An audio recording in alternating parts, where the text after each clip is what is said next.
नमस्कार, reason IAS के news today के इस अंक में आप सभी का स्वागत है। इस अंक में हम आपके लिए लेकर आए हैं यूपीएससी परीक्षा की दृष्टि से महत्वपूर्ण कुछ अहम खबरें। इस अंक में हम सबसे पहले बात करेंगे रसायन एवं उर्वरक मंत्रालय की। हाल ही में रसायन एवं उर्वरक मंत्रालय ने बल्क ड्रग्स और चिकित्सा उपकरणों के घरेलू विनिर्माण को बढ़ावा देने के लिए योजनाएं प्रारंभ की हैं। आइए जानते हैं कि इन पहलों से क्या लाभ होंगे। इससे कुछ चुनिंदा बल्क ड्रग्स और चिकित्सा उपकरणों के विनिर्माण में भारत को आत्मनिर्भर बनाने और वैश्विक मांग को पूर्ण करने में सक्षम करने में सहायता मिलेगी। अधिक विनिर्माण लागत की दशा में क्षतिपूर्ति प्रदान करके आयात पर निर्भरता कम की जाएगी। बल्क ड्रग्स और चिकित्सा उपकरणों की विनिर्माण लागत में अत्यधिक कमी होगी। इसके तहत पहली योजना है चिकित्सा उपकरण पार्कों के संवर्धन के लिए योजना। इसका उद्देश्य भारतीय चिकित्सा उपकरण उद्योग को विश्व में अग्रणी बनाने के लिए विश्व स्तरीय अवसंरचना सुविधाओं का निर्माण करना। इसके अंतर्गत 4 चिकित्सा उपकरण पार्कों की स्थापना की जाएगी, जिसमें प्रत्येक पार्क के लिए 100 करोड़ रुपए की अधिकतम अनुदान सहायता की व्यवस्था की जाएगी। एक मुश्त अनुदान सहायता प्रदान की जाएगी, जो पूर्वोत्तर और पर्वतीय राज्यों के मामले में परियोजना लागत का 90% और अन्य राज्यों के मामले में 70% होगी। इस योजना का कार्यान्वयन राज्य कार्यान्वयन एजेंसी संबंधित राज्य सरकार द्वारा स्थापित एक कानूनी इकाई होगी। अगला कार्यक्रम भी उत्पादन से संबद्ध प्रोत्साहन योजना से संबंधित है। इस योजना का उद्देश्य आत्मनिर्भरता प्राप्त करना है और महत्वपूर्ण मुख्य प्रारंभिक सामग्रियों यानी की स्टार्टिंग मटेरियल्स या दवा निर्माण के लिए माध्यमिक सामग्रियों यानी ड्रग इंटरमीडिएट्स, सक्रिय औषध सामग्रियों यानी एक्टिव फार्मास्यूटिकल इंग्रेडिएंट्स APIs के लिए आयात पर निर्भरता को कम करना है। योजना के तहत लगभग 53 APIs यानी एक्टिव फार्मास्यूटिकल इंग्रेडिएंट्स में से 41 चयनित उत्पादों की बिक्री पर 6 वर्षों के लिए वित्तीय प्रोत्साहन प्रदान किया जाएगा। इस योजना का कार्यान्वयन परियोजना प्रबंधन एजेंसी के जरिए होगा। अगली खबर चंबल के बीहड़ों के सुधार से संबंधित है। केंद्र सरकार ने विश्व बैंक के सहयोग से चंबल के बीहड़ क्षेत्र को कृषि योग्य भूमि में परिवर्तित करने का फैसला लिया है। केंद्र सरकार ने मध्य प्रदेश के ग्वालियर चंबल अंचल के बीहड़ क्षेत्र को कृषि योग्य भूमि में परिवर्तित करने का निर्णय लिया है। आपको बता दें कि इस क्षेत्र में 3 लाख हेक्टेयर से ज्यादा असमतल चट्टानी और असमान सतह भूमि कृषि के योग्य नहीं है। इस परियोजना में कुछ मुख्य गतिविधियां शामिल होंगी, जैसे खड्डों को समतल करना, मृदा अपरदन की रोकथाम के लिए अंतःस्रवण हौज का निर्माण करना और बांध बनाना आदि।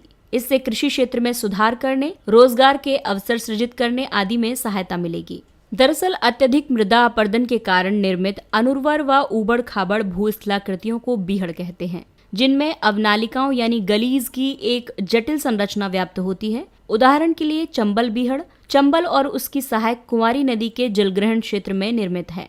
ये भूमि निम्नीकरण की सर्वाधिक निकृष्ट अवस्था होती है। भारत में लगभग 3.97 मिलियन हेक्टेयर भूमि बीहड़ है। उत्तर प्रदेश, मध्य प्रदेश, राजस्थान और गुजरात में देश की लगभग 70% बीहड़ भूमि पाई जाती है। बीहड़ के निर्माण के मुख्य कारण जलवायु परिवर्तन, विनाशकारी तूफान, विवर्तनिक उत्थान या आधार स्तर का निम्न होना, वनस्पति का नष्ट होना, वनोन्मूलन और अत्यधिक चराई आदि है। बीहड़ को और फैलने से रोकने के लिए मृदा जल संरक्षण तकनीक, वैज्ञानिक तकनीक, समोच्च कृषि, वाहिका निर्माण, अवनालिकाओं के मार्ग को अवरुद्ध करना, फसल प्रतिरूप में परिवर्तन और भूमि को समतल करना आदि शामिल है। इससे बीहड़ निर्माण को रोका जा सकता है। अगली खबर तापीय और सौर ऊर्जा से संबंधित है। तापीय और सौर ऊर्जा को मिश्रित करने की योजना बनाई जा रही है। विद्युत मंत्रालय ने एक मिश्रित योजना के माध्यम से वितरकों को 24 घंटे विद्युत की आपूर्ति प्रदान करने के लिए दिशा निर्देश जारी किए हैं, जो विश्व में अपनी तरह की प्रथम योजना है।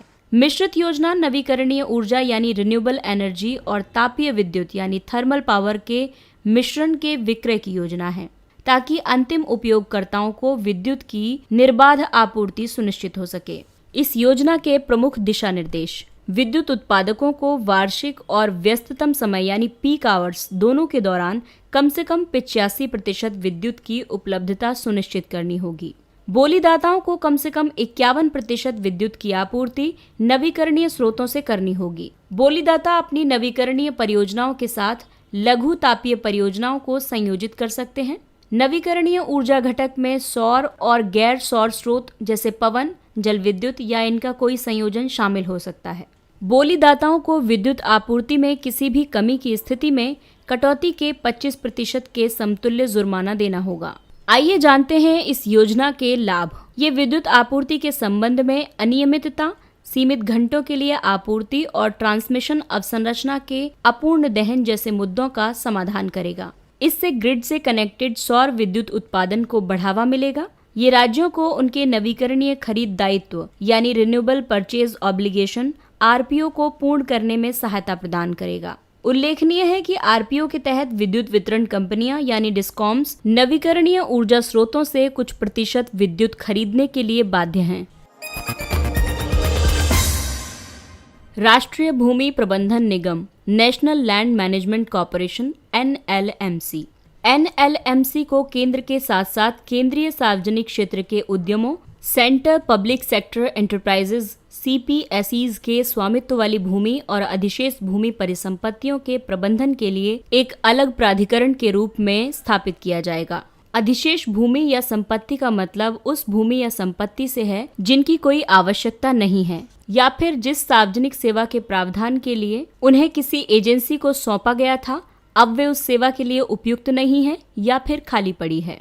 एनएलएमसी द्वारा एक स्पेशल पर्पस व्हीकल यानी एसपीवी की स्थापना की जाएगी जो व्यावसायिक उपयोग के प्राथमिक कार्य के रूप में भूमि पट्टे या रियायतों के विस्तार के लिए कार्य करेगा। स्पेशल पर्पस व्हीकल के कार्य क्या होंगे? भूमि विकास के लिए मॉडल रियायत समझौते विकसित करना, इन भू संपत्तियों के आधार पर बाजार से धन जुटाना, अधिवासियों यानी ऑक्यूपायर्स के पुनर्स्थापन और पुनर्वास की व्यवस्था करना, स्थानीय रियल एस्टेट बाजार को विकृत होने से बचाने के लिए रियायत आधार पर प्रत्यक्ष रूप से भूमि की बिक्री के लिए समयबद्ध तरीके से निर्णय लेना।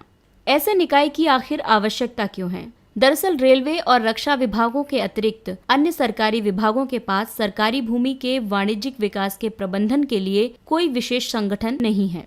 ऐसे में कई विभागों के साथ मिलकर कार्य करने वाला एक अलग प्राधिकरण प्रभावशीलता और पारदर्शिता ला सकता है, साथ ही शीघ्र निर्णय सुनिश्चित कर सकता है। इससे भूमि का समुचित उपयोग सुनिश्चित हो सकेगा क्योंकि सरकारों द्वारा अधिग्रहित की गई भूमि बिना उपयोग के पड़ी हुई है।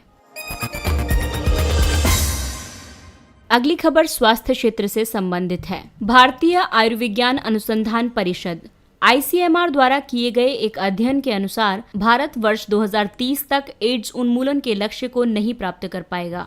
वर्ष 2016 में एड्स पर संयुक्त राष्ट्र की उच्च स्तरीय बैठक में भारत ने वर्ष 2030 तक सार्वजनिक स्वास्थ्य खतरे के रूप में एड्स महामारी को समाप्त करने के लक्ष्य के प्रति प्रतिबद्धता व्यक्त की थी। SDG 3.3 का प्रयोजन भी 2030 तक सार्वजनिक स्वास्थ्य खतरे के रूप में एड्स को समाप्त करना है। इस अध्ययन में कुछ निष्कर्ष सामने आए हैं, जैसे नए HIV संक्रमणों में वर्ष 2020 तक 75% की गिरावट के राष्ट्रीय लक्ष्य की तुलना में वर्ष 2010 और 17 के बीच वार्षिक गिरावट केवल 27% थी। रिपोर्ट में HIV या एड्स से संक्रमित लोगों की बात करें तो वर्ष 2017 में HIV या एड्स से संक्रमित लोगों की संख्या 2.1 मिलियन थी। वर्ष 2017 में पीपल लिविंग विद HIV की सर्वाधिक संख्या वाले राज्य महाराष्ट्र, आंध्र प्रदेश और कर्नाटक थे। अरुणाचल प्रदेश, असम, मिजोरम आदि जैसे अल्प मामलों वाले राज्यों में वर्ष 2010 तक की तुलना में वर्ष 2017 में नए HIV संक्रमणों के बढ़ने के संकेत मिले हैं। Acquired immunodeficiency syndrome AIDS human immunodeficiency virus के कारण होने वाला एक क्रोनिक व प्राणघातक रोग है। ये वायरस HIV यानी प्रतिरक्षा प्रणाली को क्षति पहुंचाकर शरीर की संक्रमण और रोग प्रतिरोधक क्षमता को कमजोर करता है। एड्स के उन्मूलन के लिए उठाए गए कदम। राष्ट्रीय एड्स नियंत्रण कार्यक्रम, जो 3 स्तरों वाला कार्यक्रम है, जिसमें रोकथाम, देखभाल, परामर्श और उपचार शामिल है। इसके अलावा HIV या एड्स और यौन संचारित संक्रमण पर राष्ट्रीय रणनीतिक योजना वर्ष 2017 से 24 तक और 8 पूर्वोत्तर राज्यों में एड्स की रोकथाम के लिए सनराइज परियोजना। आइए अब नजर डालते हैं कुछ अहम सुर्खियों पर। राफेल फाइटर जेट्स फ्रांस से भारत के लिए 5 राफेल लड़ाकू विमानों की पहली खेप भेजी जा रही है। राफेल 2 इंजन वाला मल्टी रोल एक फ्रांसीसी लड़ाकू विमान है जिसे डसॉल्ट एविएशन द्वारा डिजाइन और निर्मित किया गया है। ये सभी प्रकार के लड़ाकू हवाई मिशनों में सक्षम है, जैसे हवाई श्रेष्ठता और air defence, close air support, अत्यधिक ऊंचाई वाले हमले, रिकन्सेंस, पोतरोधी हमले और न्यूक्लियर डिटरेंस आदि में। वर्ष 2016 में भारत और फ्रांस ने 36 Rafale multi role fighter jets की आपूर्ति के लिए समझौते पर हस्ताक्षर किए थे। भूकंपीय शोर, सिस्मिक नॉइज। हाल ही में कोविड-19 लॉकडाउन के बीच पृथ्वी की भूकंपीय शोर यानी अर्थ सिस्मिक नॉइज और कंपन वाइब्रेशंस में परिवर्तन की जानकारी प्राप्त हुई है। भूकंपीय शोर का अर्थ है परिवहन और विनिर्माण आदि जैसे कई कारणों से भूमि में निरंतर होने वाले कंपन। ये एक भूकंपमापी यानी सिस्मोमीटर द्वारा दर्ज किए गए संकेतों का अवांछित यानी अनवांटेड कंपोनेंट है। ये शोर वैज्ञानिकों के लिए मूल्यवान भूकंपीय डेटा के अध्ययन को कठिन बनाता है। कोविड-19 का ऊर्ध्वाधर संचरण यानी वर्टिकल ट्रांसमिशन ऑफ कोविड-19। भारत में कोविड-19 का पहला ऊर्ध्वाधर संचरण यानी माता से शिशु में संचरण महाराष्ट्र में दर्ज किया गया है। शिशु के गर्भाशय में होने की स्थिति में ऊर्ध्वाधर संचरण घटित होता है। यदि माता संक्रमित है तो वायरस का संचरण गर्भनाल यानी प्लेसेंटा के जरिए होता है।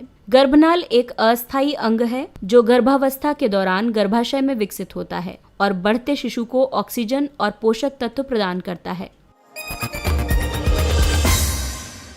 भवाई, ये सौराष्ट्र और उत्तरी गुजरात के गांवों में आयोजित की जाने वाली एक पारंपरिक नुक्कड़ नाटक शैली है। ये एक अनूठी मंच कला शैली है जिसे भव के साथ संपन्न किया जाता है, जिसका अर्थ है भावनाओं को प्रकट करना। ये विशेष रूप से विभिन्न वेशभूषा और चारित्रिक भूमिकाओं में पुरुष सदस्यों द्वारा प्रदर्शित किया जाता है। ये मुख्य रूप से तरगला समुदाय द्वारा आयोजित किया जाता है, जिसे भवाया भी कहा जाता है। इस समुदाय के लोग हिंदू और मुस्लिम दोनों धर्मों से संबंधित हैं। इसके साथ ही ये अंक समाप्त होता है। अगले अंक में फिर मुलाकात होगी कुछ अन्य महत्वपूर्ण खबरों के साथ। तब तक के लिए नमस्कार।